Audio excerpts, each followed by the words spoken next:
You're listening to Feel Good Astrology with Louisa-Tannermunson. To request a reading with Louisa, go to www.feelgoodastrology.com. Welcome back, Taurus. It's Louisa-Tannermunson from Feel Good Astrology, and this is your 5-minute forecast for the month of May. Now, I'm going to start by just giving you a few dates I think you should mark down that are times when you're particularly sensitive, according to the moon placements. So the 5th, which is the full moon, and it's also a lunar eclipse. That's a really big one, and that's likely to create some very strong feelings in you. I'll come back to that in a second, but let me just give you the other 3 or 4 dates. We've got the 12th of May, when the moon goes into the sign of Aquarius. That's likely to make you feel slightly out of sorts, a little bit like irritated. The 18th to 20th is when the moon is in the sign of Taurus. You might find it's also the new moon. I'm going to talk about that in a sec.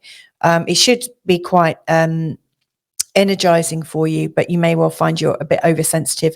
And then lastly, the 25th, when the moon goes into the sign of Leo, it's quite likely that you're going to feel that kind of level of stress and that irritation that things are not moving quite fast enough for you. Anyway, let's look at these weeks for you.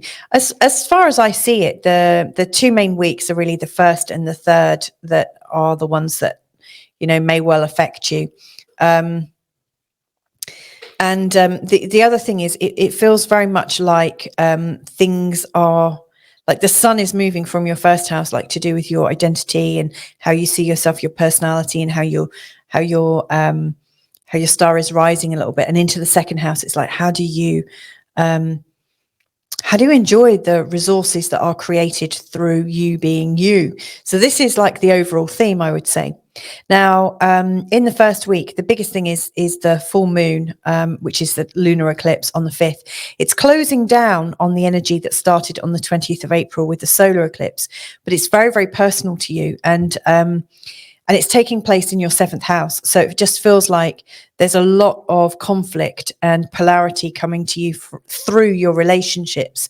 And so it's quite possible that, if there's a situation that's not actually working very well in your close personal relationships, that this particular time of the full moon lunar eclipse is going to be pretty potent and possibly fiery. It really could blow up. On this day, you've got the moon and the sun in a T-square to Black Moon Lilith, and all of the old suppressed things where you've suppressed your feelings are likely to come out, and that's really going to be sort of working in a triggering way in your birth chart.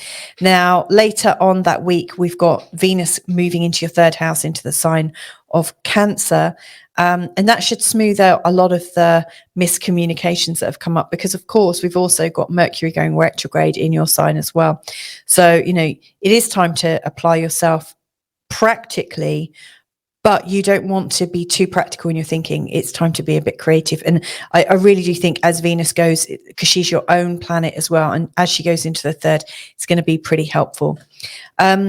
The 3rd week then is the other week that I think is really important for you to pay attention to. So for instance, you've got Jupiter going into your own sign.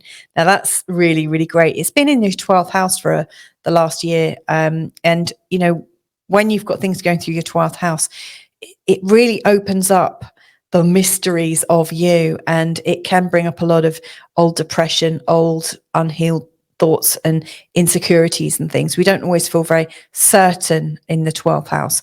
And so with Jupiter coming into your 1st house, it feels like your personality can start to thrive.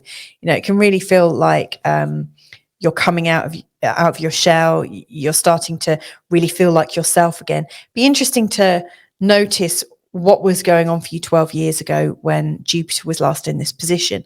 Now, you've also got Mars going into the 4th house, into the sign of Leo in your birth chart.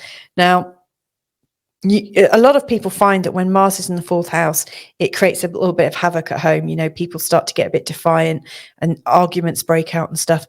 That's made worse because Pluto right now is in your 10th house, and it's just sort of along that axis between the 9th and 10th house, really showing, that your attitudes towards authority are really changing, and it feels almost like things are a little bit too authoritarian.